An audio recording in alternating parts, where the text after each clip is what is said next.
You were live. All right. For those of you watching live or those of you watching the archive after we finished, welcome to this Persona 5 podcast. It's going to be spoiler filled, people. So if you're still in the middle of Persona 5, you want to start it, I'd say tune out now and come back and watch it when you're finished with Persona. So I've got on Grease Lightning Reactions and PESCharlie, Charlie Clark, who have finished the game. Hundreds of, over 100 hours, definitely. Our clocks are probably at. So I'm going to start discussing with you guys. So obviously, I've got no list of things I want to discuss. I'm rendering Charlie, so I'm going to start just basically and that kind of thing. So how familiar were you guys, man, with Persona? Because I know Charlie might be a bit familiar. I don't fully know how familiar you were with the series, Amrinda. So how familiar were you guys, Amrinda, with the series before you? I played Persona 4 first, and then I played Persona 3, and that was only about like 2012. So I played it pretty late, and I haven't played any of the Shin Megami Tensei series games or Persona 1 or 2 or any of those things. So I mean, my favorite game of all time is Persona 4. So Persona 4, yeah. A lot of people really love Persona with Persona 4. Yeah. Charlie, what about you? How familiar were you with this series? Which ones did you play? I played. Well, the first one I ever played was Persona 4 Arena. Yeah. Then after that, I bought Persona 4, but that was on the PS2, not on the Vita. Yeah. And then after that, I'd gotten the sequel to fighting game. Like I said, doesn't really count. Yeah. Then I played Persona 3. Then I got Persona 4 Golden after that. So yeah. I mean, there's still kind of like the basic ones that everyone's played, but I've played them 8 times. No, I was in that. Yeah, your experience sounds like Andrew. He said he played Arena, then he got into 4, and 4 got him into the series. I think for many people, 4 is where Persona got big. You know, I remember for me, I played Persona 3 Fez first on PS2, but no one really talked about Persona. I had no one to talk with because it wasn't that popular. It was only until Persona 4 came out, and I played that, and I was like, wow, there's a lot of people playing it. I played Shin Megami Tensei 3 on PS2. That was back when no Japanese games were coming out. You're in the PS2 area where we would look abroad and we're like, fucking look at these games coming out in Japan. Why don't they come out here? So Shin Megami Tensei 3 was like one of the first PS2 games that came out from that series, the DNA of Persona. And I played that as well. And my favorite still Fez, but yeah, I've played just one game more than you guys, probably 1 or 2 games more than you guys. So going into Persona 5, what was your favorite Personas? Because I know, Amanda, you just said that you Persona. What was your favorite Persona, Charlie? Was it? It's kind of hard to say because, when I think, because I played Persona 4 and Persona 4 Golden, obviously I can kind of compare them and say, okay, Golden is objectively better because it's longer now. Yeah. And everything. It's got more stuff to do and stuff like that. But Persona 4 just always got a special place because it's kind of hard to explain. Like when I was playing it, the first time, I just felt so immersed in it. Yeah, and it really did feel like I don't want to sound like a weeaboo or anything. But I was in the game. I actually was the main character kind of thing. Yeah. So it really was yeah, I mean it's got this game. Same here. I felt so immersed because even though it's got a visual novel-esque aspect where you're following someone's slice of life, like date to date to date, but you're involved in what they do, right? So you kind of feel invested in what's going on. Otherwise, if you watch, imagine if you watched an anime of Persona with the slice of life stuff, I'm guessing you probably wouldn't be as invested in it as if you were actually deciding what this character does, when he does it, what do you want to focus on. You feel like you're playing that guy's story out. Amrinda, what about you? Your favorite was 4 going in. What was it about 4? Definitely. Yeah.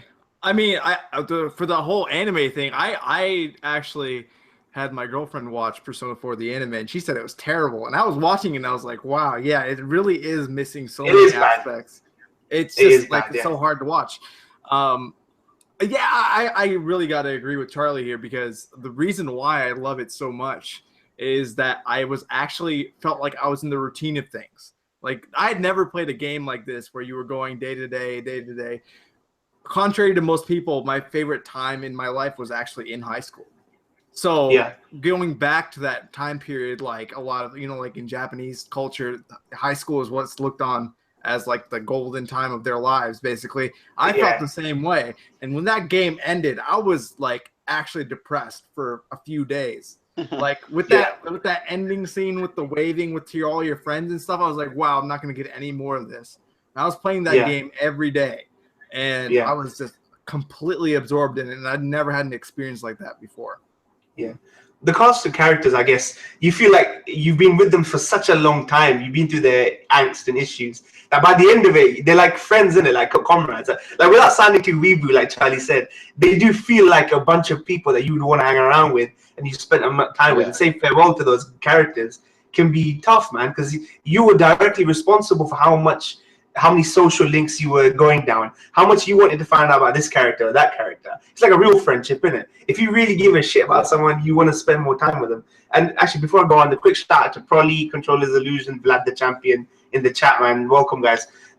So actually, before we start properly talking about Persona 5, I want to talk about turn-based, because I've noticed recently, especially with Persona 5 coming out, that people who shit on turn-based combat, they don't mind playing turn-based as long as they don't know they're playing turn-based. So you remember Pokemon came out. There are people that trash turn-based JRPGs, but they always forget that they love the Pokemon series. I've always found that similar with Persona, where a lot of people say, I don't like turn-based, but I've played Persona and I love Persona.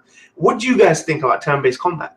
Do you think like Persona is the only thing holding the candle right now, like for true AAA turn-based franchise? What do you guys think of turn-based? I would say that as far as Persona is, I actually bought the new Pokemon game, and I actually haven't. I played about an hour of it and I put it down. So the actual turn-based aspect of it, I can pretty much do without. But I think that this does better than pretty much every other Persona game as well, and other JRPGs that have been made recently as far as turn-based combat, because it's active. There's so many things that you're constantly keeping track of, weaknesses. There's the baton passing. There's a lot more you have to keep track of in these kinds of games. And it's like really stylish as everything's going on. So it makes it even cooler as you're doing all this shit.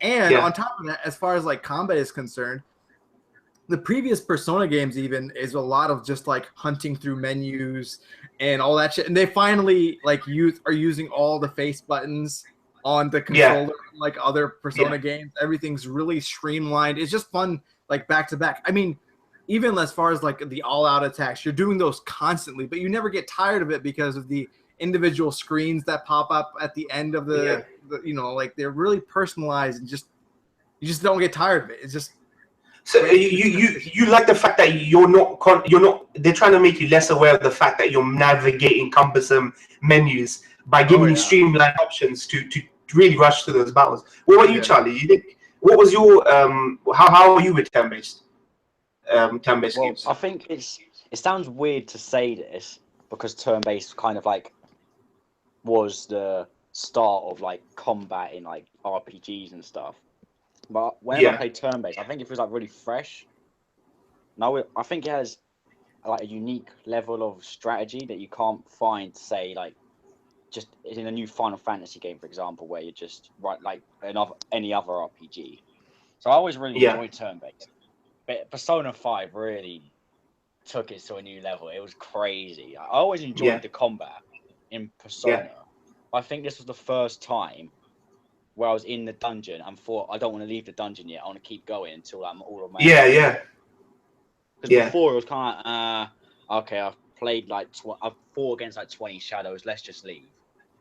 But this time I want to stay in the dungeons, keep fighting. Because you got like the baton pass, which is awesome, and you got and when they brought back demon negotiation as well was cool. It's just sick. That R1 button is a godsend, right? R1. Always go to button, R1. It means you don't have to slog through, remember the weaknesses.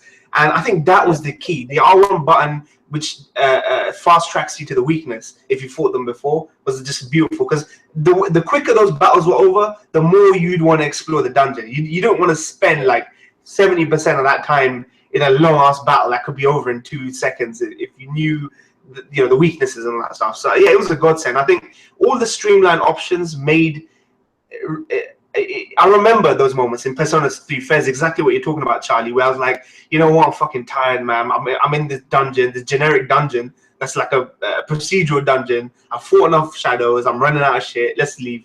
Let's come back again. But this one, as you say, we were completing those dungeons. Actually, let's talk about that. So Persona 5, the dungeon system in this game is slightly different to the other ones, and it's kind of set up different. What was were you inclined to finish the dungeons in one day? Did you want to complete the dungeons in one sitting, like in one actual calendar day? Or did you come in and go out like you did in the previous games, Charlie? Normally it would take me between, I normally go in 3 times. So like 2 times to get to the end and then once for the boss fight. I'd normally do half each time I went in. Yeah. Which is like completely different in 3 and 4. It would take me forever. Like I'll go right up to the deadline before. Yeah. This time, I'll do it just like super quick. Yeah. I mean, I'm really, I know I Sorry, Charlie. Sorry to interrupt you. Keep going. Sorry. I was saying like it's just because I wanted to do it instead of like, oh, I feel pressured into doing it and let's just get it over with kind of thing. Yeah. The dungeons are way better.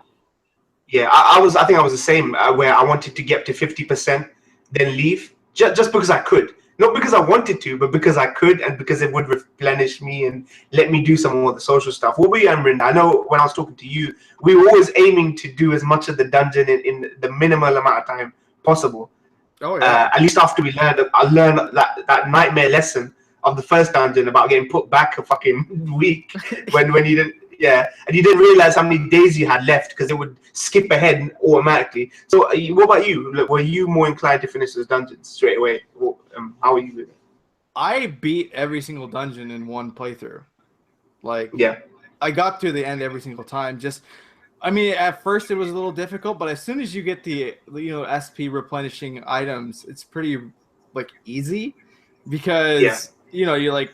Every single turn you use something, especially in the beginning when everything costs only 4 SP and then you're getting like 8 back. SP has always been the one thing that always deterred you because once you run out, that's it, and it's really hard to come by the items. But I always felt like I got a more complete like experience if I just stayed in the dungeon and got as far as I could. And that thing that happened to you actually never happened to me, where I ran into that like the deadline where I didn't know about the calling card and stuff. And I was so surprised, as I thought you would actually have to go to your past. Did you have to go to a previous save when that happened? No, they just put me back a week. So whatever the day was a week ago, and that state of the world, they put me back in that. Oh yeah. The thing is, as soon as it was open to me, I went into the dungeon, except for like the last 2 or so, because the one thing is, I want to finish it in one day because every day is freaking precious. Because I was trying to max out as many things as possible, and the faster you max out some of those, the more fun the game gets. Because these social links and the confidants and everything that they give, there's way more like incentive to actually talk to people this time around. Because when you look at previous games, it was more of just an experience bonus, but now you're talking about easier negotiations, you're talking about more XP for your party members, getting higher level personas, all that shit. It was so essential to going through these, and that's why probably the last 2 or so dungeons I really went through all the social links I could, and then when there was a week left, I knew for sure a week would be enough, and that's when I went in. Yeah, I was starting to do that as well. When they give you longer periods of time, I thought a week is enough, regardless of any BS that happens towards the end, like kicking you out, as part of the story or that kind of thing. And like, I don't know who it was I was talking to. I think it was you, Charlie, or Amrin. I forgot. Like, you have to forgive me. But I played Persona 4 so long ago that I wouldn't get into the groove of making multiple saves. One of you guys said that Persona 4 taught me to make multiple saves. I think it was you, Amrin. Yeah. So, so I forgot about that. I thought I'll be chill. I'll be breeze. I'll have 3 days left. I'll be fine. 3 days comes. They kick me forward another day for story reasons. Then I'm right up against the deadline, and I'm screwed. So I don't appreciate the fact that they should have done a better job of at least telling you that this was going to happen in the beginning. Because that progress, if that kicks you back a week, it can literally encourage a guy to stop playing the game and put it away and be like, okay, I'm done. I'm not going to do all that progress I made in a week. So that was actually a risky thing to not inform people about that. What about you, Charlie? When you first started the game, did you come across that lack of understanding that they would put you back, a week if you didn't? No, because that happened to me once in Persona 4, and never again. I never took any chances. Yeah. This was only like 1.5 years ago that I beat Persona 4, so it was still kind of like fresh in my mind. Someone says in the chat, element of naivety says P5 is a lot more forgiving about missing the deadline than 4 was. Would you agree with that, Charlie? I think. What do you mean by that? More forgiving? Yeah, what do you mean? More forgiving. Well, the thing is, wasn't it like in 4 they didn't actually tell you the amount of days? It was whenever the rainy days started or whatever. Yeah, that's right. So this one they actually tell you, oh, you have 20 days, so you can plan accordingly. They give you plenty of time to do it, but they should tell you about the calling card and how much time you need. Yeah, especially for the first one, they give you the days on the top right in this one about how many days you have left, and then they also teach you a lesson about you could get kicked out of the dungeon, but they don't teach you that in the first or the Madarame dungeon where that actually happens for the first time. They should actually tell you how many days you got for the calling card. But I agree, that was one downside, but it didn't hurt the experience. After you learned that lesson, I think they wanted to teach you that lesson the hard way for newcomers to the series. And Persona 5 was a game that was for newcomers. A lot of people came to Persona 5 as people who hadn't played the Yeah. So now let's go on to the characters, man. Let's start off with the characters. Who is your favorite character? Like of all the party members. No, I'm not talking about confidants that weren't party members. I'm talking about specifically of the playable party members. Who's your favorite party members? Amrinda. Okay, so there's a couple of people that were asking about spoilers and stuff. So I'm the character I'm going to talk about real quick is going to be like a somewhat of a spoilery character. So I'm going to put my hand up, and when my hand comes down, I'll stop talking about it, okay? All right. I got to talk about it. It's a spoiler cast. It's a spoiler cast, so I think people know that it's going to be spoiler filled. Yeah, I just don't, we were talking about how few people have actually finished the game, so, okay. So they can stick around as much as possible. Yeah. Okay, let's start talking about it. Okay, so my favorite character was actually Akechi. Yeah. Because he was the most multifaceted character out of all of them, and he had them in his pocket at all times. He was smug. He really reminded me of like Lelouch and Code Geass. He was like, he actually seemed like he understood the Phantom Thieves. It looked like he actually had like one of the most interesting looks to him too. And the fact that he's like a prodigy and all that stuff just made him that much cooler. I just like how freaking smug he was. Yeah. and his whole story arc that played out was probably like, in my opinion, hands down the most interesting out of all the characters. Yeah. The thing with Akechi is, I think, and Charlie can speak to this, I don't know if he agrees or not, but I found Akechi really interesting in the beginning, but when he unraveled, he came across as one of those archetypal composed characters that's actually really deranged in his head, and he's got like an inferiority complex. And I really liked his transformation at the end, but they kind of don't you think they made him slightly villain of the weekish towards the end with the way they unraveled him? He lost all his composure. He had that grudge, obviously, against. I'm gonna put my hand up as well as a spoiler. Shido-san, who turns out is actually his dad. That he wants to live up to. I think he had an interesting friggin' backstory, but the way he unraveled and he broke down and his dialogue became very like villain of the weekish after he was such a. It actually reminds me of JoJo Part 4. The end of JoJo Part 4. The way that friggin' what's his name? Kira. Yeah. He unravels right at the end. He loses the composure. I feel Akechi was the same, where they built him up to be this really sharp, devious, charismatic dude, and then he unravels. He just becomes this nefarious, blah blah blah. The kind of thing. So, what do you feel about that, Charlie? Akechi. You're saying he's like Kira, yeah? I was thinking he's like Kira from Death Note, like the whole time I was playing it. Yeah. Because that also that as well when you think about it. Yeah. I think he looks like him as well. But like towards the end, it's like he has this sudden one thing falls out of place and everything in his head falls out of place kind of thing. It's like if everything's not going exactly as planned, he like just loses it basically. But I never thought it was definitely unexpected. I expected him to be the main antagonist because you know what they say about like, the pancakes. Yeah, the pancakes. I with Morgana, I noticed that like as he said it, I thought, wait a minute, how did Akechi just hear what Morgana said? And I was like, oh, so I'm guessing he's the guy who's going around killing people. So I was expecting him to become the villain, but I didn't expect him to become this sort of like guy who has an inferiority complex. But it was welcome. I didn't pick up on the Akechi stuff, but I did feel automatically, just because of the nature of the story, that he might turn out to be this antagonist. Every time something about the mask, the black mask dude came up, Akechi would always be not soon to follow in a scene or something. So I always thought that, okay, they're trying to put the hints there that Akechi might actually somehow be involved. What about you, Charlie? Who's your favorite party member? Right. Even if you're talking about all of the characters, not just parties, easily Yusuke is my favorite character in this game. I thought he was so funny. Like, one thing that I thought was kind of lacking in the game was like the comedy from past games, and as soon as Yusuke came in, I was like, okay, this guy is hilarious.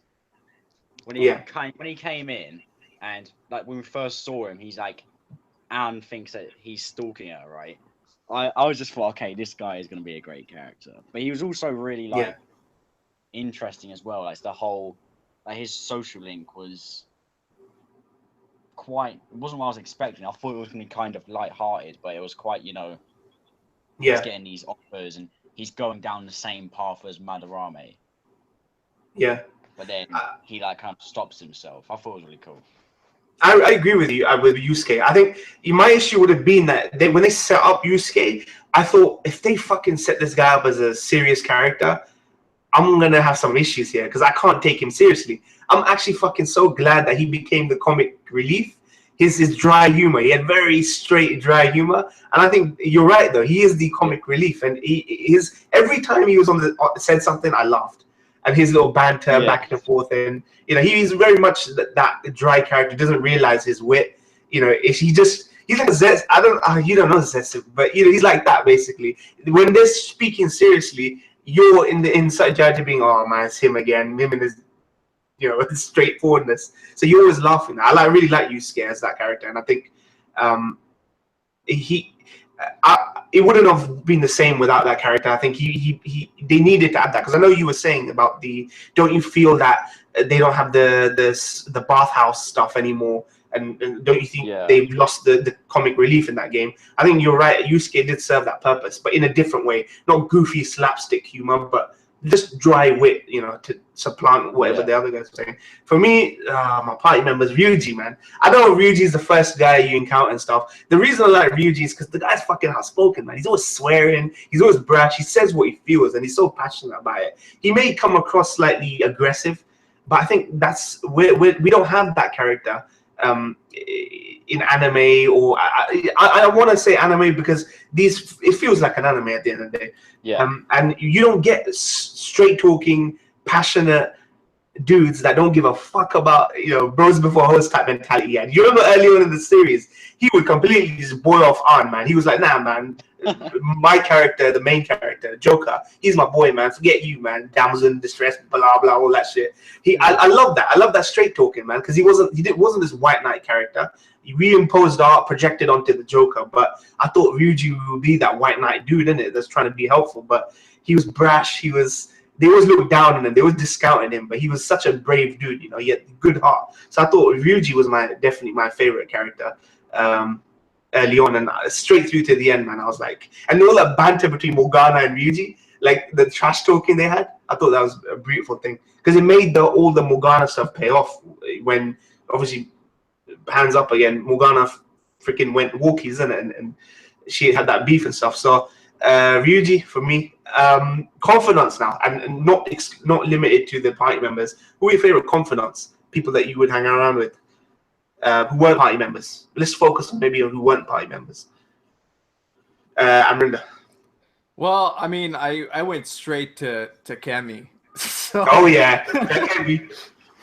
I mean, there's a few reasons why. I mean, first of all, she's a doctor. So I was like, all right, this is my jam right here. It's like everything. And she was also my romance option. So it all made sense. Yeah. Also, like, the whole subject matter that she dealt with was a lot more heartfelt than I thought than a lot of people's. A lot of people's, like, their problems were like a little superficial, and a lot of it was really hard to believe at how extreme their situation was.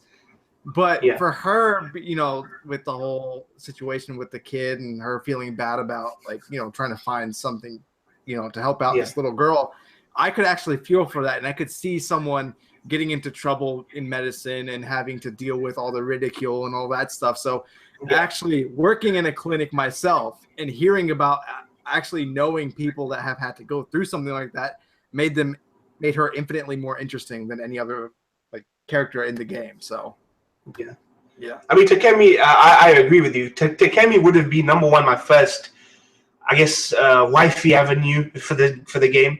But when I first saw a character, I thought, shit, she's a walking contrast. She's punk rock attire with a fucking doctor's coat on top, stethoscope and shit. I was like, wow, this is actually really interesting.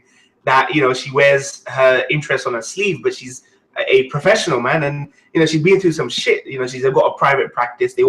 She's a pariah in the medical community, and everyone's trying to shaft her out. I thought she was really interesting, and she's also one of the more useful confidants as far as the bonus. Oh yeah, Max. Yeah, exactly. Then, and those SP items, like you were saying, regenerate the SP, man. So Takemi, the true bait. Yeah, I want to. Nasty Kaito in the chat says Takemi Heart, the true bae. Yeah, she is the true bae. But I'm gonna actually come on to someone later on. What about you, Charlie? Your favorite non-party member, confidant? No, I think Takemi's cool because like, she's definitely different from all of the other characters, but in a good way, obviously. But I think Moin, you'll have the same answer as me. Sojiro is the man when it comes to non-party members. Oh, yeah, Sojiro. It's the working man, like Danpei. Yeah, exactly. I mean, what was it about Sojiro you liked? Because he started off as a dick. You know, he started off as I hated him in the beginning. Oh, man. At first, I thought he was a dick. I thought, you know, this guy's not like Dejima at all. I was like, what's wrong with this guy? But I had a feeling that they would do the whole up to him as the game goes on. I think it's just... At first, it seems like he's just moody, just for the sake of it. But I think as you go on, he's actually quite a lot of, not internal conflicts or anything like that, but he's got a lot on his mind, and he's got a lot of responsibilities and stuff. So it makes sense for him to act that way at first, I think, because all he knows is it's some kid with a criminal record to come to live with him. He doesn't really know that he was just trying to help someone or anything like that. So at first, it makes sense for him to be like, oh man, this guy's living in my cafe. What if he steals something? Because he doesn't really know what his background is. But I mean, I think the whole with Futaba as well, and there's sort of that connection between them was really cool as well. Yeah, I mean, I agree with you, Sojiro, because I'm biased for the old timer characters, but for the story reasons in the show, I thought to myself, why did this guy, this stranger, decide to take me in? Like, I really wanted the answer to that, because that's the big mystery early on. You ask him and he dodges the question, and I thought, shit, I really wanted to discover, like, he treats me like shit, but he fucking took me in, and he took Joker in, a convicted felon, I guess. So I wanted to know, why did he take me in? And maybe it's because he sees something of himself in me. And I thought, as I went along in his thing, he's just trying to protect everyone. Obviously, Futaba, he's trying to protect you as well, anyways, for going off the rails, because he sees you in them. I thought he was really interesting character, and I think obviously he reminds you of Dejima as well, but he's, I guess, a much more developed character like that. And I knew he was going to be a confidant. So I agree with you on Sojiro, and I want to say Futaba as well, because I hated Futaba early on. She was this shut-in, this typical welcome to the HK generic shut-in character. But I actually I found it obnoxious early on, Futaba. She was slightly obnoxious. She was a shut-in, but she had this kind of dual personality when she was kind of lucid, and she wasn't being like, her phantoms weren't, restricting the way she would act. But later on, she became this cute character that you wanted to protect. She was a shut-in, and slowly you wanted to introduce her to the world, and she had a little quips in it where she would just hide or put a helmet on, and, you know, because she didn't want to walk out in public with the real face. I thought the way her story and Sojiro's tied together was beautiful. So that's why I really like Sojiro and Futaba together, because I felt that was the family. Sojiro, Futaba, and you as a family. So I appreciate that. Next, I want to talk about the story, man, and the dungeons, particularly the dungeons and the story elements. What was your favorite dungeon in the game? Your overall, you know, the overall package. What was your favorite dungeon, Amanda? Oh, overall favorite dungeon. Yeah, man, your favorite package. I loved all of them. I mean, they were just so good. All of them were really good. Yeah. But if I had to pick one, I think it would probably be, what was his name? I guess I shouldn't say. I mean, it's the bank one. The bank one was the most interesting. Yeah, you mean the Yakuza criminal? Yeah. Kaneshiro, yeah, Kaneshiro. Yeah. As far as like design and what was going on, I thought that was the most interesting one out of all of them. Just because of like it was the only one where I couldn't really figure out what it would be, as far as like, you know, like what, except for the final boss, because that shit was just crazy. But his, as far as design is concerned, but as far as like meaning and how it all ties together, I think Futaba was my favorite one. Just because of the isolation and the level of design. Yeah, she thought her room was a tomb to her. She would die there. Crazy. I thought that was really cool. Yeah, I'd probably say that one. What about you, Charlie? What's your favorite dungeon? It's really hard. They're all really good. I think they're all good. Yeah. It's got to be either Kaneshiro's or Shido's. I thought his was really cool. I did like, you know, the final one. I liked it more towards the end, but it was a bit generic, I think, compared to the rest of them. It was a bit more like a Persona 3 or Persona 4 dungeon.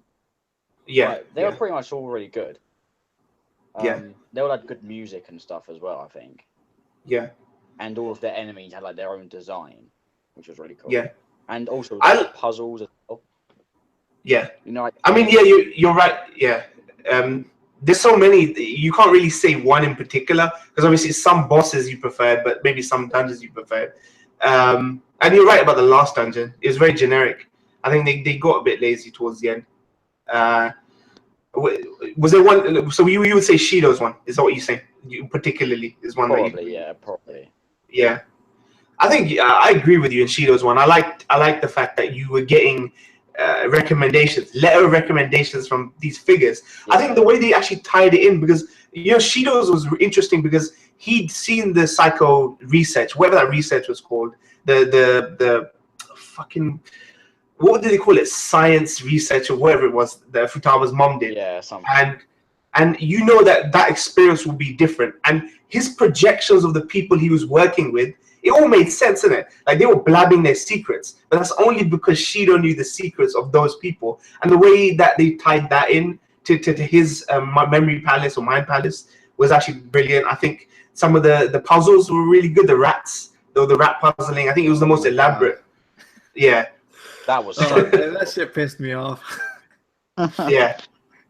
Yeah, and it was annoying, but it wasn't so fucking annoying that you just wanted to quit and be like, "Fuck, I want to put the." That dungeon really pissed me off because not only were there those rat parts, but between every interesting part of that dungeon was another one of those like hallway mazes. Yeah. And that was like every other like area that you go, every other dungeon had like pretty handcrafted. It made sense. Not a lot of things repeated. And every single place you would go to, you'd see a new visual. But this one, you'd just be like crawling back and forth, a ton of backtracking. Oh, I ran into another locked door. All right, let's go back to this one. Turn off the switch. Go this way. Yeah, it was tedious. Yeah, I mean, So. I mean, I think it made sense, the escalation thing. The dungeons had to escalate in size and scope and complexity. I think, though some people might agree that obviously some dungeons were better than others. Sometimes Mementos was very procedurally generated, and even the last one felt very, very. I'm talking about the very, very last one. hands up and stuff, that was just you going around, hopping from platform to platform, puzzles on the floor, the light puzzles and all that stuff. What do you think of that stuff? That very, very last dungeon with the light puzzles. I like those light puzzles, to be honest. Charlie, what do you think of that? The last one. I did like the light puzzles, but everything else, I mean, I get that it was the way it was because it was Mementos and not like a palace, but and I thought it didn't look very like visually appealing, and like you're going through it and it seemed like you were just, I mean, you are in Mementos and it felt like you were in Mementos, which I guess was the point, but at the same time it made it a bit boring as well, because Mementos is just, like dungeons from past Persona games. It kind of felt like there's nothing really unique about it. The light puzzles I didn't think were too difficult either. They weren't there. Like, all right, so like the mouse thing. Yeah, it actually made a nice change, to be honest, to have those puzzles. I wasn't prepared to jump from Dungeon 7, and after all that story that they did after Shido's dungeon, to jump to that dungeon and be like, fuck, I'm in one of these dungeons again, I'm solving puzzles, where I just want to propel the story forward to find out Morgana's secret, to find out the conclusion to the story. Because I really was not expecting that last dungeon. And there were big spaces between save points and that. Do you remember? You would go from room to room to room to room. And that was I guess that was the challenge. They wanted people to grind in case they couldn't do those long stretches between save points. Next thing I want to talk about is, we've talked about dungeons. Who's your favorite villain in of all the villains in the actual game? Obviously, we had so many unique villains with their own unique situations related to unique characters. Who's your favorite? Who did you like? Was really nefarious and you thought, fuck, I like this character. I like this villain story, and I hate this guy. I want to beat the shit out. Like, who did you really appreciate in that? Amrina. Well, just from the beginning, I think that Kamoshida was like the perfect beginning to the game. Really, like it was so easy to get behind. Like, it's a gym teacher like going through like doing sexual harassment and taking advantage of his students and physically harming. Like, like some of the visuals that they really showed really made you like really hate this guy, because you just saw the like torture devices. You saw him like he doesn't view them as anything more than objects, and he felt like he was really entitled. And those are really the characters that are really easy to like start to hate. And I just felt like as far as this group, the Phantom Thieves, is really this group of teenagers, and this is the problem that they would actually have to deal with. So I just thought that being so like emblematic of basically of being a high school and what they might have to go through, just made it more interesting. And honestly, like I'm just gonna put a hand up just in case, but as the dungeons went on, I felt like there was less and less motivation for the Phantom Thieves to do what they were doing. Yeah, you know what I mean? I agree. Because the motivation of the Phantom Thieves is really to enact justice and rebel against society and do the things that society can't do for them. And when you kind of start losing sight of that, that's when things start being really messy. That's why I think that being the ideal situation in the beginning was so interesting to me. Yeah, Charlie, I thought I'm going to talk to you about something later that I remember you saying about the story. But before that, who was your villain? What villain did you like? I know "like's" a weird word for it, but who was your favorite villain in the game? It's really hard to say. I think if I had to choose which character I like the most, I mean, it'd probably be Akechi, right? But I think I have to agree, just for which was the best. Like with Kamoshida, it was just it actually felt like they had a reason to stop him because it was so close to home. I do have to agree that Kamoshida was definitely one of the better written story arcs. Yeah, I mean, okay. The team was small as well. Yeah, I thought it was really weird as the game goes on. It's it's a group of thieves, but there's 8 or 9 of them. I always thought that was really weird. Yeah, and there was just Yeah. You don't want the cast to be overwhelming because when this becomes intimate for some people, and everyone was intimately involved at that point. Arn was intimately involved to Kamoshida. Ryuji was intimately involved with Kamoshida. And even when they introduced Makoto, she was involved in the whole Kamoshida thing. There was an organic reason to have Kamoshida as a central villain for these characters. And actually, that brings me on to what you said. I remember, Charlie, one of your criticisms was this whole idea of the evil adults. This very cheesy idea that they were throwing around early on. I remember you saying, don't you find it a bit corny and cheesy?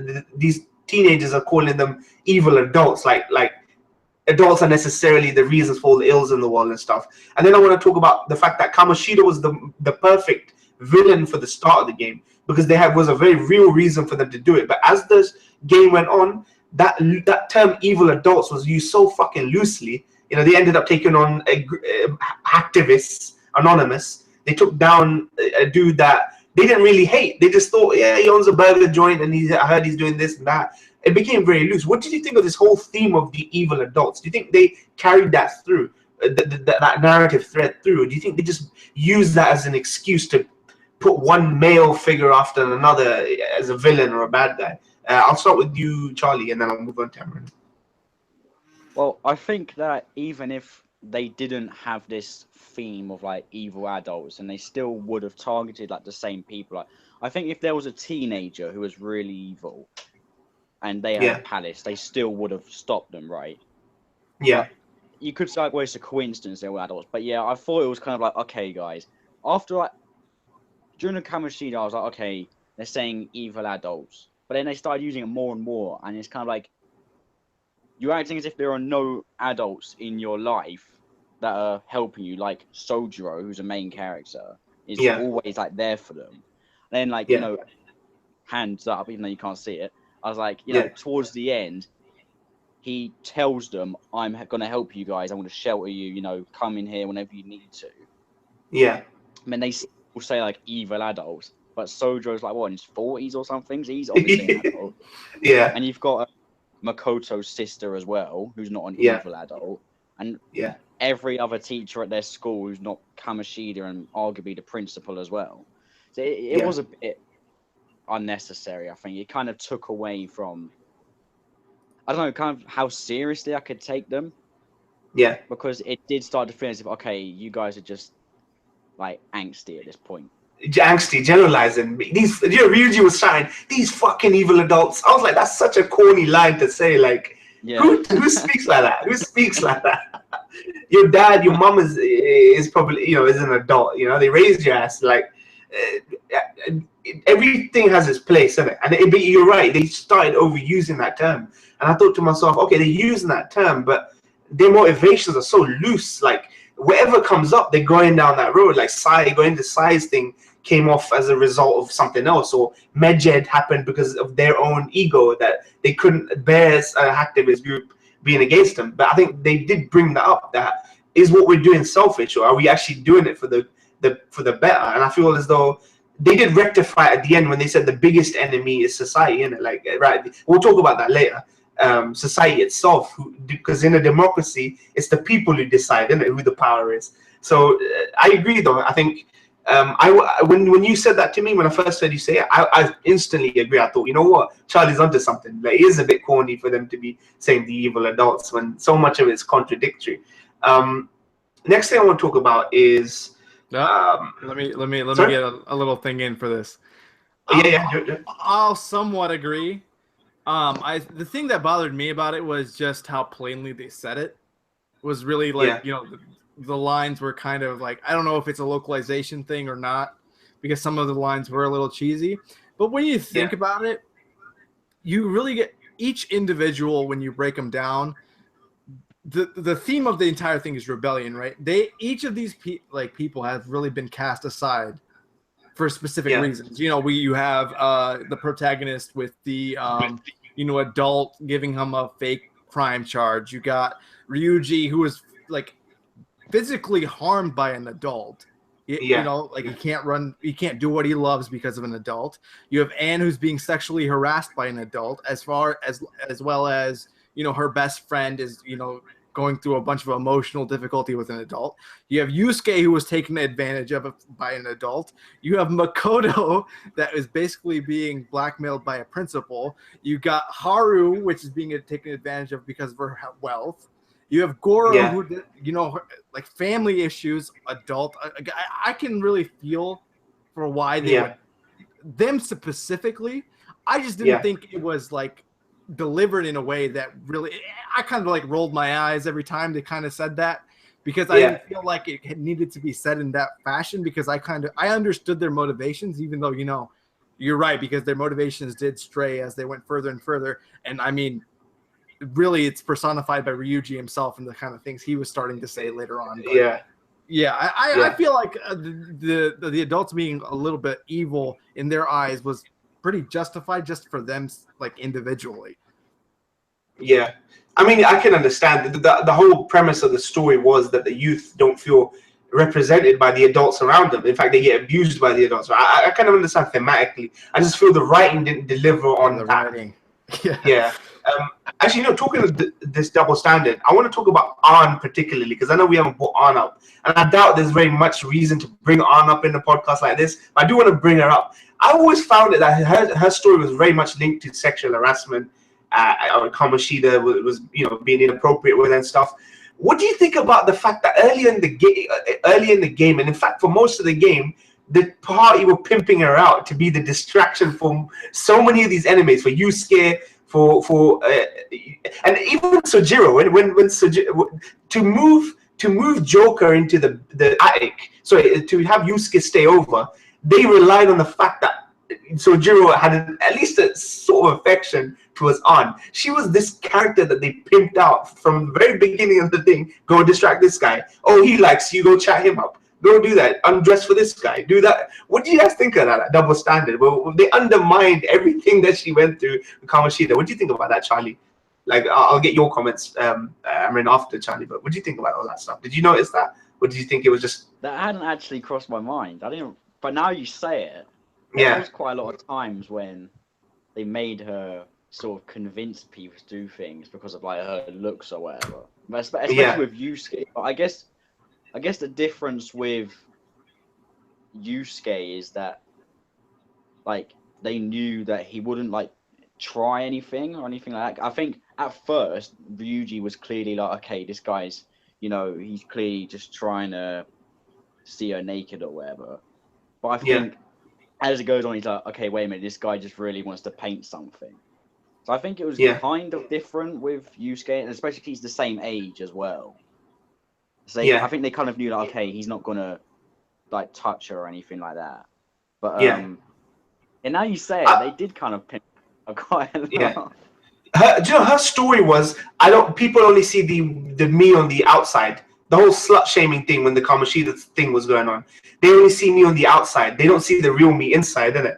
And that was basically the setup of her character. But then for them to just use that against it, I mean, use that to get their way was kind of undermining her whole thing, innit? Like, I'm not that person, man. Like, that I have a personality inside. And now you're just using me to distract guys because I'm hot and that kind of thing. And I thought it was weird, innit? It was weird for Ann. But I guess Ann's the eye candy character. I mean, look at her freaking her dungeon outfit. You know, it's a freaking tight leather thing with cat ears and fucking zip going on the back. So maybe it was supposed to be sort of tongue in cheek. I don't know, but I felt that about Ann. And what about you, Amrinda? What do you think about the whole thing with Ann? This whole undermining of that character and what she hated about people, you know, talking about. I mean, I found it ridiculous when it was going on. We were talking about it, remember? Yeah, we were. Yeah, freaking hilarious because I really felt like she was one of the worst characters in the game actually, because the thing is, for the most part, Persona usually has pretty unique characters from like one game to the next, and really when you look at it, Ann is just a recycled Rise. Like there are a lot of recycles, Oh yeah, I mean, even like when you look at like her like Rise's dungeon in Persona 4, and then you look at like Ann's character arc, it's pretty much the same way. And they were both talking about, you know, what they like didn't like about like how other people treated them. I mean, the only other character I can really think of that is like almost a blatant copy would probably be just like Ryuji and Yusuke. But I feel like they had enough like individualism, like to set themselves apart from each other.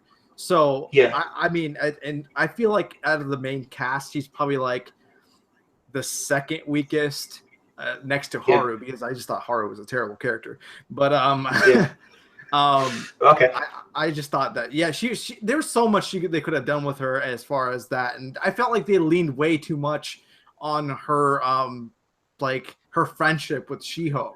And I thought that they just kept going back to that, and I felt like after a while it was old.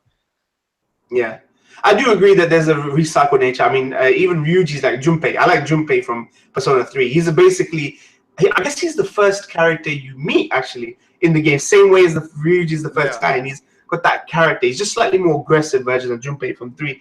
And actually, you know what? Before we end the topic on characters, before we go on to something else, let's talk about just quickly, briefly, give your thoughts on the characters we haven't talked about. So let's talk about Haru. Let's talk about Haru, Makoto. Just quick thoughts on that, Charlie. So we'll start with you. What do you think of some of the other characters that we haven't mentioned? So Haru, Makoto. What do you think of them? Even characters that you might not like as much. I always thought Haru was really boring, to be honest. Like, I know a lot of people really like her, but I don't know. I thought she was like Fuka from Persona 3, and I never liked her either. I actually kind of like. I don't dislike Haru. I just don't really feel anything. Like with Fuka, I kind of like hated her, to be honest. But Haru, I don't know. She's just kind of like, you know, the typical sweet, innocent, never harm the fly kind of thing character. Yeah, and she was introduced so late into the game as well. Really late into the game. Yeah, I didn't feel like she was a Phantom Thief at all, to be honest. Like I was kind of like, oh yeah, I kind of forgot that you're even in our group. Yeah. When they're talking as Phantom Thieves, I'm like, oh yeah, Haru's a member. Yeah. I liked her story though. She was part of her arranged marriage, innit? Like a because of her wealth, innit? Like I thought her story was way more interesting than her character. Her character didn't serve that story at all, man. I think. No. What about sorry, Makoto? Yeah. Sorry. Makoto, yeah. She was my romance option. I thought she was a really cool character. At first, I was kind of like, before you really like properly meet her, when she's kind of like following you around, I was kind of like, she might get a bit annoying. And I was kind of like, okay, she's the typical, you know, smart character, like the typical watered down Mitsuru kind of character.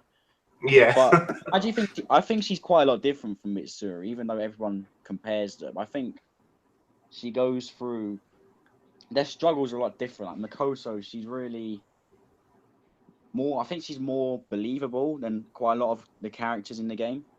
Yeah, she wants to change as well in her story arc. Like her at least her confidence. She wants to change. She wants to see the different perspectives, right? Like mainly. So I like I like that about her character. It's kind of sorry. She was being. It's kind of like she realized how she was acting the whole time. She was just scared because she didn't want to end up like Ryuji or something, where all of like the people at school think that she's just an idiot and she hasn't got a future. So she was kind of taking it all in, and I think she kind of like been sort of like brainwashed, like this idea that she had to be like her sister, otherwise, you know, it was all over for her. I don't think her sister helped with her situation either. Yeah, she was wound up really tight because Sai made her feel really responsible, you know, for herself. Like really responsible. You have to do this. You have to do it, because she kept using the dad excuse, obviously, because Sai took on the responsibilities after their dad passed. So that pressure obviously applied to Makoto as well, because her sister's basically looking after them, and you always wanted to live up to those standards. So yeah, I appreciate the character. I didn't like her in the beginning. As she went on, I thought she was like a really good character. Amrina, what about you? Haru and Makoto, what do you think of those characters? Briefly. Haru was a waste of space after her character arc, I felt like. Yeah. Because honestly, maybe it'll be different later on, but like you said, she was introduced so late, and on top of that, she has a max stat barrier to even talk to her. Yeah. Yeah, which is ridiculous. It's just terrible. I hated that aspect. Plus, I did a few of her, like she was one of the few ones that I didn't max. I only didn't max like 3 of them, which is like Yusuke. I didn't max the gun guy, and I didn't max her. Yeah, she kind of stole a little bit of Sojiro's character when they're talking about like the coffee and making good coffee. I was like, and curry and plants. Yeah, it's like, why did you have to lean into that? Because honestly, the most interesting aspect of her is that she's going to be the head of this company now. And that she's going to have so much responsibility as a teenager. And that would be a fantastic story to keep looking into a little more deeply. And they didn't lean into that. Yeah. I mean, it didn't really help that I also didn't like the voice acting for her at all. Yeah. It was bad. It was bad. It was terrible. It was downright terrible. She was a pretty useful party member because, you know, like the psychic powers of not very many personas had that. But aside from that, Makoto, I felt like she was a really good character. I've always liked the smarter characters. Mitsuru was my romance in 3, so you know I really liked her. But I always liked the person with the plan, the person who understands the situation. And on top of that, she had one of the coolest like freaking outfits in the game when she transformed, and her persona was a bike.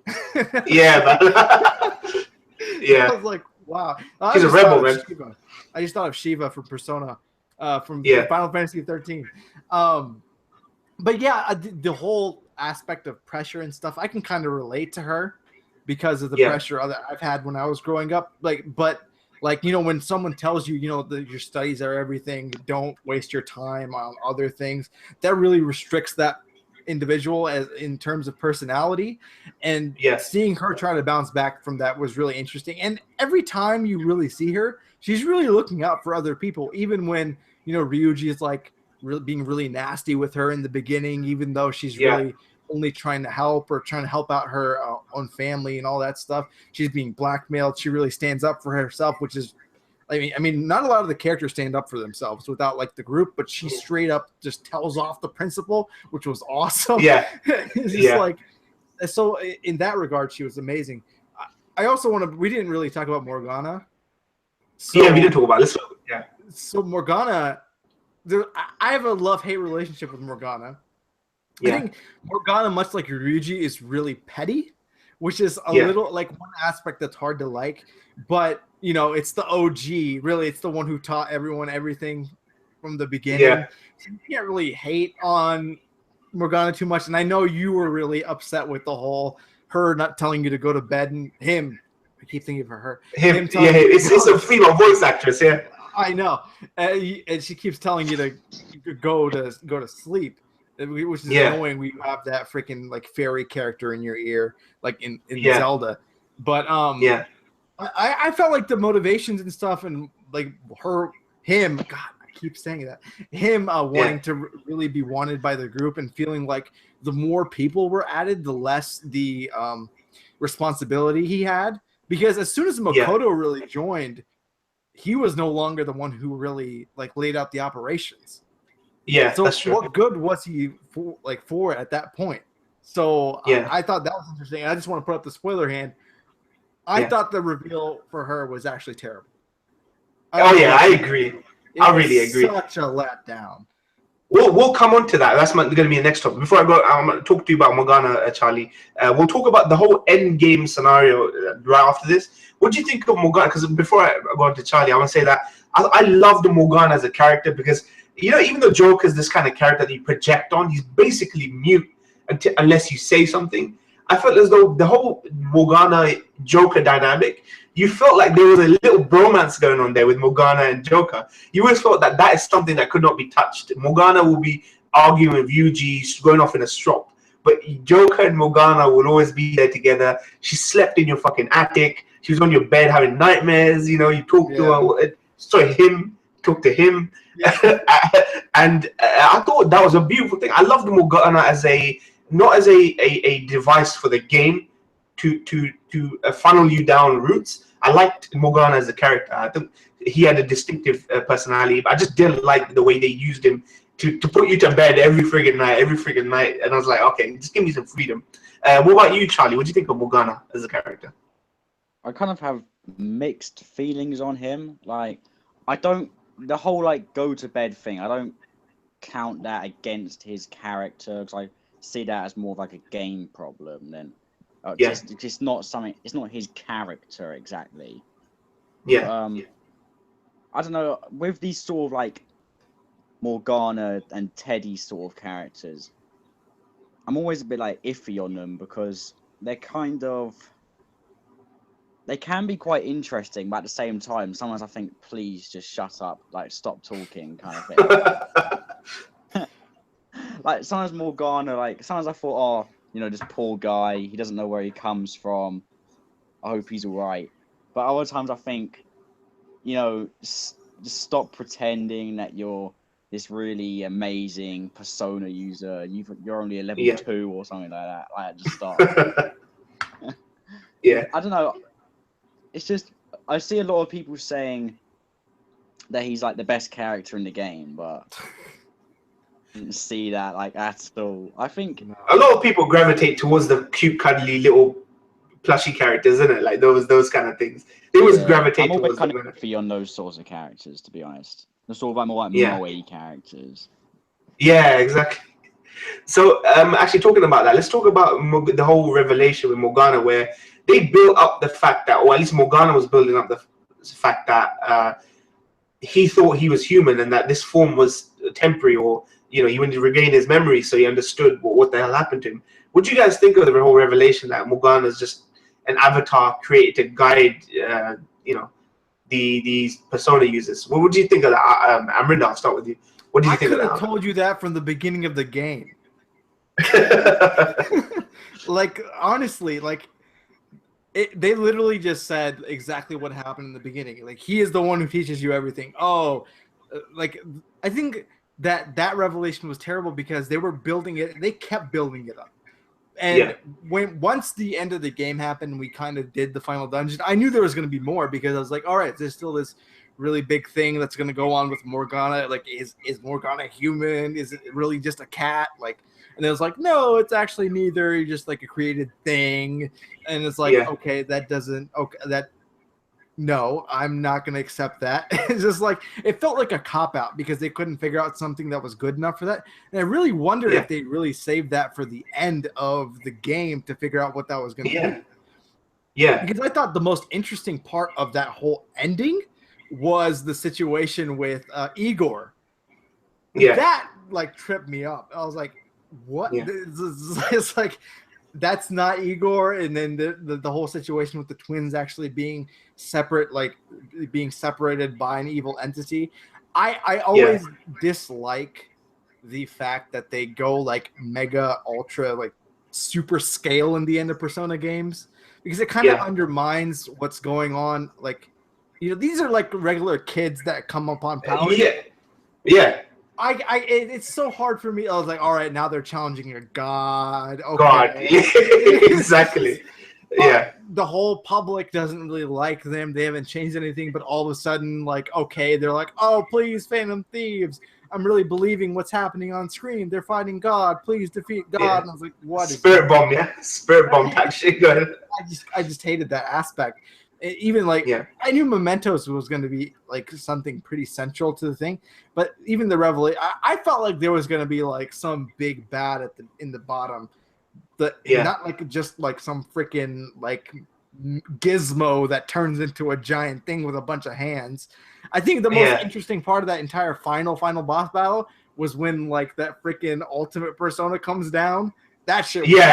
That was amazing. But aside from that, I just felt like most of the revelations like were a letdown aside from the couple that I just talked about. I don't know. Yeah. What about Charlie? What do you think of the whole Morgana revelation? And we'll go on to a more explicit discussion of the ending. But what do you think of the Morgana aspect about the revelation, about who he was and everything? I do have to agree that it was a bit of like a letdown. It was kind of, you know, okay, he's just a guide for us. I always had a feeling that he was something to do with like the cognitive world or the Velvet Room, something like Teddy, right? Yeah. Or like Marie or something like that.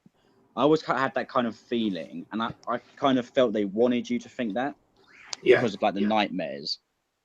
Yeah. But it was kind of, it just didn't really add anything, I don't think. It's kind of like, okay, you're our guide, now what? What does that change? You know, if it had been revealed that he was a human before, like he thought, then that could have changed everything. Because it could be, okay, let's work on getting your memories back. Yeah. But it was just, oh yeah, I've done my purpose. Now I'm just going to be a cat. Yeah. And I think they copped out of it. Like they showed the disappear, the emotions and the feels, and then they came back again. I'm like, why disappear? If you're a cognitive creation acknowledged by these people, why would you disappear in the first place and then come back as the cat that's you're already in the world and stuff? Like it just it made no sense. I actually want to talk about the ending in terms of, you know, Japanese games. They always do this. They can be subtle, but then right at the end they go big or go home, and then they get convoluted, right? That final act about the whole fact that your enemy is now society itself, the will of the people, basically giving power to the Holy Grail, will of the people. You're fighting society's fucking cognition, and they all want to be in prison. They want to be slaves and drones, and we like it. We like being in the consensus, and anyone outside of the consensus. That's a very simple thing that me, you, Charlie, we can get down with, where you're the outlier in a drawn society where everyone's asleep. They decided to complicate it with this whole Yaldabaoth god coming down, and they want to be enslaved. And what do you think about that ending? They really looped it up into a whole bunch of things when they could have kept it simple. Like there's a game called Inside. I don't want to spoil it, but people assume that game is about collective consciousness and being on the outside of that. And it's a more comfortable place to be, where everyone agrees, everyone's, you know, comfortable in their position, no one wants to challenge authority. That was simple, you know, simple. They decided to go one further. You know, Japan loves to escalate. Gods with wings and fucking laser beams and shit. What did you guys think of the ultimate ending? Do you think it was too convoluted? You think it could have been more streamlined, more simple? The message could have been thematically relevant to the whole game of, you know, opposing authority. You know, this god wasn't even a god, like a religious god. It was just a god created by people. I understand that, but then they started to talk about weird sorts of things, man. Like, and then you got ego involved, and it's a fight between two entities who wanted to see if humans were this and that. All this random shit. What did you guys think ultimately about that conclusion, that finale? Were you satisfied? I'm Rinda, I'll start with you. Sorry, you can go, Charlie. Yeah, let Charlie go since I had... Yeah, Charlie, go. All right. I think that it kind of happens like in all Persona games where like this god and you have to defeat it kind of thing. But, it was a bit. It could have been written better because I always thought it was really weird how the general public really, really loved the Phantom Thieves. I always kind of thought it was a bit strange. I couldn't really believe it. I was like, okay, if these guys were real, people would be talking about them, but there wouldn't be merchandise and stuff like that. Yeah. So, although I was kind of happy towards the end where they stopped talking about them, then there was the whole thing, like you said, where they say, actually, we believe in you and we love you guys. It was kind of lazy. And I feel like, okay, I've seen this before. The whole Igor thing, though, was really good, I think. Because I remember saying to my friend a while ago, who's big into, like, the mainline SMT series as well as Persona. And I was saying, like, oh, man, I want to learn more about Igor, like, where he came from, like, what he is, what his purpose is, and stuff like that. So I always thought he was a really big, like, missed opportunity. So when it's kind of, like, revealed that he's really pivotal towards the end of the game, that he's one of the main characters towards the end, that I didn't really like that part. But, the other stuff was kind of forgettable, I think. Yeah, I mean, I agree with Ego because I played SMT3.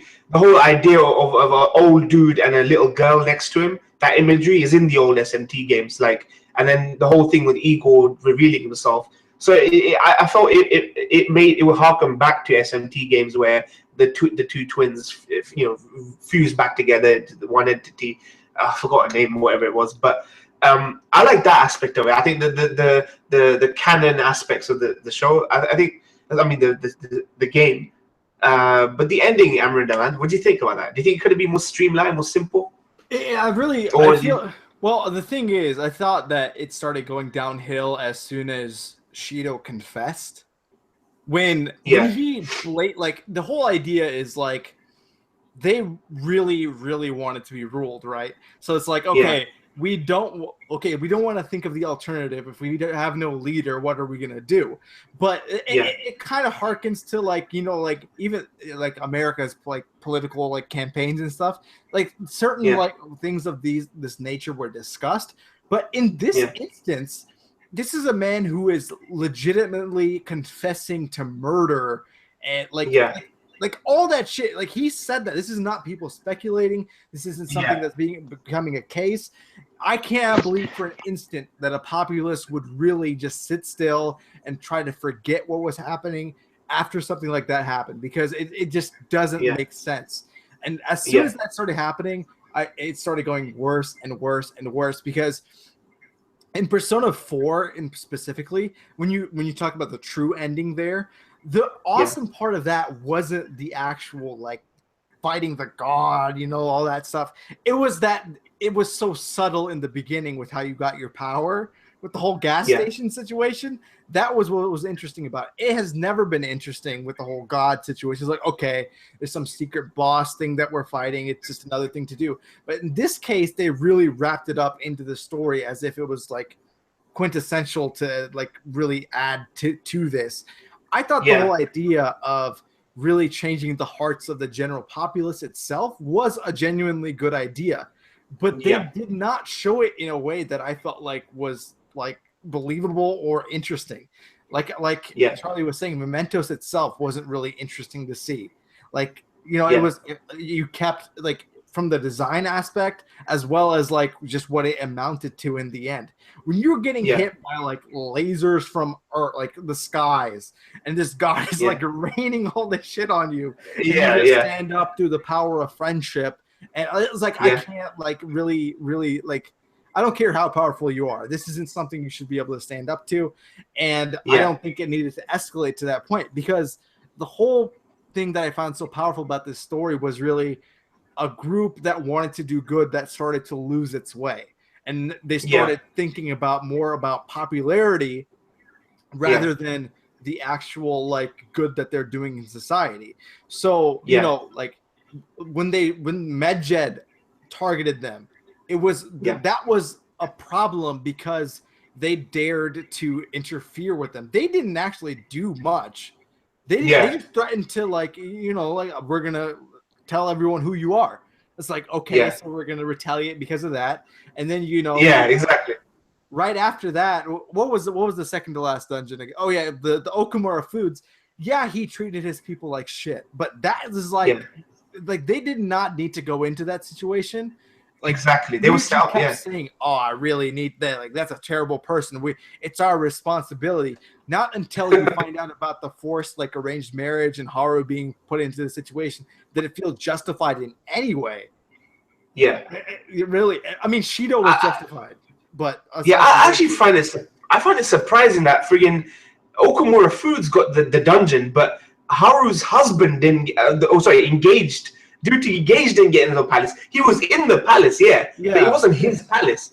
Change his friggin' mind. He's the one forcing himself. And you know what? They're still together. I didn't finish her storyline, like her confidence link. But even after all that situation, she's still going home to that motherfucker. And it's like, what? You didn't solve the situation at all. But coming back to the point about the whole game was about Phantom Thieves trying to remove the wool over people's eyes. Everyone thought. The public thought Madarame was a G, Okamura was this philanthropist G. They thought, you know, Shido was a fantastic politician. They wanted to remove the wool off people's eyes, and I feel as though when we got to the fucking finale, what is that thing? I know it's people want to be ruled and all this BS and all that stuff, but what does that even mean? Like, what is the central figure that they're targeting? It is manifested as a god. Apparently, they decided it's going to manifest as a holy grail, a god. And then I'm thinking, wow, how is the holy grail that everyone wants to be ruled? It just made no sense to me, you know? Like you said, it's a gold cup with two hands with eyes on it. I'm like, what does that even mean? you know, and they've been talking about Holy Grail through your exams. You know, it says the heart represents Holy Grail, the spades. I'm like, okay, thematically, what does that even mean? The heart? Maybe you're trying to the heart of everyone's cognition. Like, they could have kept it streamlined. And as I say, it's the power of friendship defeats a god. Like, how does that thematically relevant? You know, to either the characters, you know, to anything that they've been talking about. Charlie, man, your final thoughts on that stuff? Because I know you just mentioned, but do you think it was just a convoluted sort of ending, and you could have really just done without it, something more subtle, like you were saying about Persona 4? I don't think there's much to say that hasn't been said. It's just I just agree with what both of you were saying. It's just where, you know, it's just, okay, we're fighting this god, but the people believe in us, so we'll get back up, and suddenly Arsene comes back and helps you out. It's like, I don't know. I feel like it could have been written in a better way. It could have been like, I don't know, Igor gives you help, like he's actually there. That would have been better. It was just something like that, just off the top of my head, right? But the way they did it, it was kind of just, it's been played out so many times. There's nothing. I didn't feel like hyped about it. Yeah. All right. So I guess we were all sort of in agreement about the ending and that kind of thing. So before I wrap up, I want to end on a light-hearted question. I know we've mentioned it briefly, so who are your romance options? Who are your romances in Persona 5?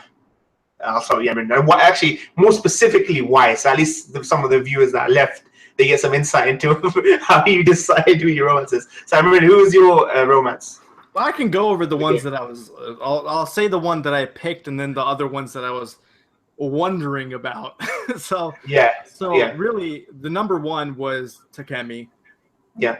For me, it was really like, I started thinking about it like, okay, if right now, if I was in this situation, who would I romance? And I was like, all right, Takemi's mature. She's in my line of work. She is a heartfelt person. She's really been neglected, but we have this special connection going on. I'm her guinea pig. You know, like, it's like, it's so raunchy in a way. Oh yeah, I mean, even when the actual like romance initiates, and she's like, "Oh, do you want an examination?" I was like, "Yeah, I do." Okay. But aside from that, I really sympathized with the teacher. She was a really interesting character, just because, you know, she initially starts as someone that you really don't like, you know, like, why is such a terrible student thrust onto me and all that stuff. But then you start to understand her situation. I also was considering Futaba, because I thought Futaba, as just in the situation, the character I felt like would be best with Futaba, because they had the deepest connection with each other. Like that whole situation, okay, I need to learn to not be with you. I was like, do you really? Why don't you just stay together? It's just like me playing like matchmaker. I thought those were the best ones. And then the last one I really was considering was Makoto, just because intelligence is hot. So whatever. It's just like, okay. Yeah. Charlie, what about you? Who's your romance? Yeah, it was Makoto. Yeah. The thing with I think the three other characters that Amrinda mentioned are kind of the ones that I think Makoto, Takemi, and Futaba are kind of like the ones that are sort of floating around. Like, they seem to be the most popular four options, right? Yeah. Because they're kind of all different, so it's like there's a character for everyone, right? With like Futaba, I always thought that although they do have like a deep connection, they're more like a brother and sister. Brother, sister. Yeah, that's because Sojiro is like her dad, sort of, to the main character, and obviously he's like her dad to Futaba. Yeah. With like Takemi, I definitely always felt like there was some sort of I don't want to say like sexual tension, but I always felt there was sort of something going on. Yeah. Like, she's always like flirting but not flirting with you. Yeah. Like, she kind of says things in a way that you think, is she kind of into the main character? Yeah. Like they said, the whole guinea pig thing. It's like the way she says it makes it kind of feel like she's got a thing for him.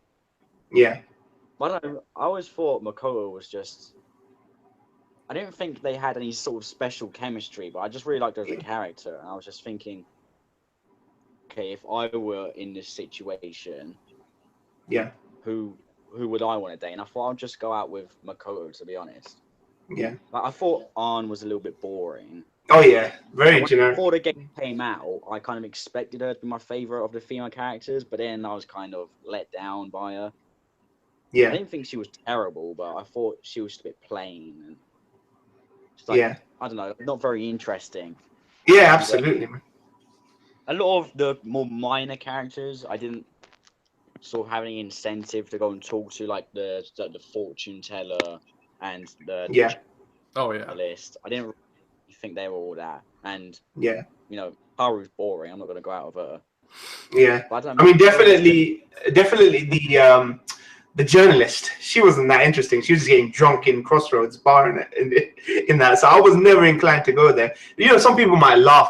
My romance was Kawakami, not because I got a maid fetish or anything. I just thought that the idea of a school student dating a teacher was kind of dangerous, isn't it? Like you kind of get a kick out of seeing that logically progress. I thought Kawakami would give you massages. She'd come do your laundry. She'd come cook you coffee, your curry. I was like, all right, this is literally like fucking a bona fide wifey character. But then also, I wanted to romance Futaba, but as you say, that relationship is more sibling-like, more protective, more big brother, little sister type thing. So that would have been a bit too fucking, on the nose, I think. But Kawakami was mine. I think Kawakami, she develops as a very boring character. In the beginning, she's a very dull, boring character. But I guess the real people out there, you think they're mundane. They really are mundane until you get to know them. So I thought Kawakami was there. Takemi would have been my first, but I flopped the relationship. I picked the wrong answer, so it would have been Takemi first of all. And I can't really think of anyone else. I didn't like Oya, Chihaya. I like Hifumi too. Oh, the shogi, his shogi chick. I liked her too. Yeah. So one last question for you guys: if there was one canon romance in this game for Joker, what would you consider that would be? If there was one particular canon for this, that's a question that a lot of people ask. I think about Persona is if there was one particular canon romance, who do you think it would be with? Because for me, it suggests. The cutscene suggests that Makoto might be the canon Joker romance. But who do you guys think is the canon romance for Joker? Before you wrap up, Amrin. I mean, I would think I gotta agree with Makoto. Yeah, but it's tough because the Takemi one just like flows so easily that I feel like that might happen. And but she's not in the cutscenes. You do seem to see some chemistry between Makoto and Joker in at least two of the animated scenes, but there could still be another canon one. But maybe Takemi. But Takemi's more of a side support. I think absolutely Makoto would be the most likely one. Yeah. They establish more of something between An and Ryuji, right? Because they know each other from before, and Ryuji's always bashful when An's hugging him and that kind of thing. They'd established that. It's that bickering couple, honestly. Yeah. Exactly. Yeah. What about you, Charlie? What do you think is the canon romance for Joker in the game? I'd like it to be Makoto, and I agree with there's the thing where Sojo says wait, are you two dating when they go to his house? And there's something during Futaba's dungeon as well, where they look at each other or something. But the main reason I say I think is An is because Yukari and Rise were both canon, and they're both of the Lovers Arcana. Yeah. So that's true. So is An. So I kind of think, I think they're probably going to continue the trend where lovers equals actual lovers kind of thing, right? Yeah. Yeah. But I do agree that Ryuji and An definitely have more chemistry than the main character does with her. They're kind of friends through circumstance, but Ryuji and An always, although they were never friends, they could always just talk to each other without it feeling weird, kind of thing. Yeah, exactly. They were never each other. So it definitely makes more sense. You could put Futaba with Yusuke too. Definitely. So Futaba with Yusuke, definitely the way they bantered. Yeah. All right, the very last question before we wrap up is this your favorite Persona game now, or do you still prefer some of the previous Personas? Amrinda. Persona 4 is still going to be my favorite. Still my favorite. I think as an overall game, Persona 5 blows it out of the water, like, easily. Yeah. But, like, the thing that I always thought was a lot weaker in this situation was really the events. Like, in Persona 4, when you had the camp was amazing. The King's game was super memorable. What was that? I'm so glad that you're mentioning this. Nobody else I've seen has talked about this. Yeah, the events that occurred in Persona 4 really felt when they were in the spas and they were trying to like look at the other girls and the other, like, it felt like an actual group of people that really enjoyed each other, and it felt like they were actually hanging out. And the pacing was really good because each of these events happened like between the dungeons and it brought them closer and closer together. I thought that in this game, I don't think there's a single character that was as interesting to me as Kanji. Like, Kanji was just awesome. I loved that character. And Naoto was extremely like complex character as well. And just their backgrounds just made their interactions even more interesting. And in this, really, even like the trip that you went on, it felt like super short, super scripted. Not really much was happening. I just felt do you think that was meant to be a deconstruction of what what was established in Persona, where sometimes you go on a holiday of sorts, and sometimes it really does turn out to be shit? Because actually, I agree with you on Persona 4. The group hung out as a group far more in Persona 4. You got to see all these guys together, not out of necessity, but because they all wanted to hang out with each other. You know, once they got to know each other. But in this game, you only saw them together when they were forced to a school trip, when Haru opens up Disneyland to you and you have your little fireworks display. Apart from that, there's nothing really where they all hang out as a group unless they're forced to, where they're to meet for mementos or meet for infiltration. It's all story related and it's necessary. So I do agree with you, man. There's not these moments that the previous games had where you can see the interaction and the banter as much as, you know, in the old games. Well, those characters were really the reason why I felt so strongly about Persona 4. I don't think as a game itself that it's like the best game ever. And there's a reason why like those characters were so well written in my opinion, and that when they finally did like go at the end when the protagonist is leaving, it felt like a chunk of my heart got torn out. I was like, wow. I was just like, I never realized how much I loved watching these guys interact. To the point where I was like, I really wish I had like a high school experience this good, where they you do wish that. It's just like, you know, they're going to like they're having like eating competitions and like there's just so many cool things that they do together, and it feels like they genuinely like love each other, and they're just a really nice cohesive group. And I just didn't feel that from this group, and that was what I was looking forward to most in this game, honestly. So I just didn't get that. Charlie, what about you? Is Persona 5 your favorite, or you still hold up some of the older games as your favorite still? No, Persona 4 is still definitely my favorite. It's like the gameplay in this game is definitely better. It's more streamlined. It's more everything's better about it. Yeah. But the characters are they're good, but I feel like they're phantom thieves, not a group of friends. It's like I don't think that the main character would necessarily hang out with all of them. Just at random. But like, it felt like in Persona 4 they were a group of friends who just happened to also be the investigation team. It's like in Persona 5 they kind of felt like they're colleagues who like they get along, but they're not necessarily going to hang out with each other outside of work kind of thing. Like to me. But Persona 4 actually felt like a real high school group of friends who meet up and they get along, and they genuinely always want to be together. And like when they get together, they talk about things that just normal teenagers talk about, like, you know, just what's going on in their day and like what each other's been up, what they're up to at the moment, what they're going to do tomorrow.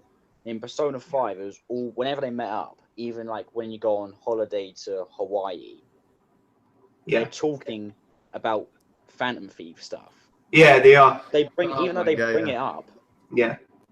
You know, see that I agree with but actually no, I dispute that because I think when something as big as becoming the Phantom Thieves comes up, it's gonna overshadow anything fun that you do. That's one thing I agree with. Where they were all literally saying we're not getting any fun out of chilling out in Hawaii because this Phantom Thieves shit is so much more important that it's overshadowing our free time. All I can think about is going back to Japan and doing more Phantom Thieves shit. Which is what Ryuji says. Well, there's who was that? It was that guy. Mishima ruins everything. Yeah, he ruins it, man. Mishima sucks. Mishima's really interesting because he's a bold character. Like in one of the Mementos missions, you go visit him in Mementos, and you almost try and change his mind, but you decide, yeah, you're too pathetic to do that, so change your own mind. I thought his was really interesting. Mishima's actually a really interesting character. We never talked about him. I know we've gone on, but I feel as though wrapping up and talking about Persona 5 is definitely my favorite. I was one of the few people that actually liked 3 more than 4 because I liked the horror. There was a horror vibe to Apathy Syndrome and the horror, and you had it was monstrous design and all that stuff. I feel as though I respect Persona 5 because of the themes it brought up more than the character interactions. I think they were really trying to push the rebel against authority, rebel against incompetence and corruption. I like that theme a lot better than it superseded the interaction element of Persona. And I feel as though the confidants more than made up for it. I do agree though, it didn't pop. There wasn't much energy in Persona 5 as there was in something like Persona 4. I feel it melded. It felt like a fusion, right? When we look at Persona 5, it felt like a fusion of the darkness of Persona 3 with the kind of more and slightly more energy, big group of people, that kind of thing for Persona 4. Persona 4 was very much about being honest about yourself. It had that element of your own, what you hide inside. There was no real grand story. But it was more about coming to terms with the truth of yourself and that kind of thing. And these palaces are an extension of that. But then they took the story elements and expanded it and go, okay, what about society and changing people's minds? Rather than coming to terms with the truth inside, let's start changing people. So I feel it was a logical progression. For that reason, I think 5 is brilliant. I couldn't go back to play 4. I couldn't physically go back to play Persona 3 or 4 now that I've played something so dynamic and something like 5. So those are my thoughts. And do you guys anything else you want to add before we wrap up? Anything you think I'd also say that I like the ending of 4 a lot better than I did of 5 as well. I thought that the whole I'll put my hand up. The whole Adachi situation, I didn't see that coming. I don't know if it was just me, because he seemed like such an unconsequential, like, sidekick dummy character that when they brought it up, I was like, whoa. It actually makes sense that I never thought of who it would be. And I think one thing that we really didn't talk about for this game that I think they did really well was the locations. Like, just the locations opening up and just how everything, like, we didn't even talk about, like, like that, like, gamer kid, this Shinya was a very youthful guy, but he was introduced, there's some of these social links were introduced in specific ways. Do this, go there, do that, and you're introduced to that person. And I think some of them, it's very easy for them to fall by the wayside because you're already so freaking invested in like 6 or 7 social links by that point. Yeah. So those guys, for EY fell by the wayside. He's the gun shop owner. Even though you're going to him to sell your shit, you don't think to want to interact with him. And he's a Yakuza. His story is actually interesting. He's a Yakuza. He's trying to look after his son. He's out of the game, but people trying to bring him back in the game, some like Al Pacino shit. But you're right though. Like Shinya's, those characters were important, but I guess to another group of people who aren't us, those might be really important characters for them, and that's the beauty of the game, isn't it? Charlie, any final thoughts, closing thoughts before we wrap up? I don't think there's much more that needs to be said, really. The only thing I do really want to emphasize was just, I really did feel like it was missing where they were just always talking about Phantom Thieves, but it wasn't just the characters; it was also the general public. Yeah. Like anytime you walk past them, you see Phantom Thieves pop up on like the speech bubbles. Yeah. Which it did even the start loading to, like, screen. you know. Yeah. Yeah, the loading screen as well. It's just so good. That reminds me of Persona 3, where you remember you were walking past people, all they would talk about is apathy syndrome. You know, you would see zombie-like dudes just randomly slumped everywhere. In that, they were just saying, "Oh, apathy syndrome," and "Oh, we saw this guy, he lost his mind," and you know, yeah, you're right though. Like, you want it to feel more like a living, breathing world. It's not all focused around Phantom Thieves, even though it technically is. You know, like I started skipping that stuff, with the thought bubbles. Yeah. I just started same. Yeah, it's just like I don't care anymore. It's just like But also, I quickly want to say that, you know, that little bar at the bottom right, which shows the popularity percentage of the Phantom Thieves. The little comments at the bottom were kind of cool. They were localized really well. Like it would be like how trolls would type comments on the comment section. Yeah. Even when it was falling, when the bar was falling, that was really impactful. When I saw that, I was like, I felt bad about that stuff. Yeah, I did as well. I feel as though they could have introduced a real life online feature, like a viral website that would have linked to that and get everyone buzzing the discussion. I thought they had network features that they could have exploited with that little bar, and I don't know how they did it, but it was brilliant. You know, I think that feature was brilliant. You would expect that if someone was to come and do all this shit in real life, there will be a public consensus about that, and I thought that was brilliant.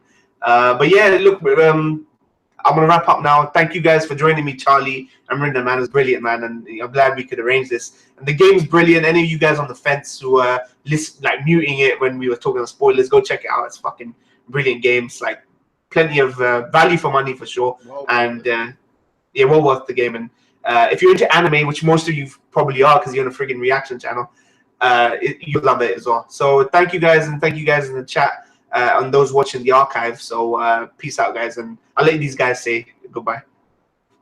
All right, Grease Lightning reactions. You guys, I don't know if you guys know me, but thank you guys for joining. If you want to plug anything, you can plug anything. I'll put his channel in the description box below, as I always do, for these podcasts and that kind of thing. Charlie, anything you want to say? Anything you want to plug before we go? I guess the only thing I'll plug is just my Twitch.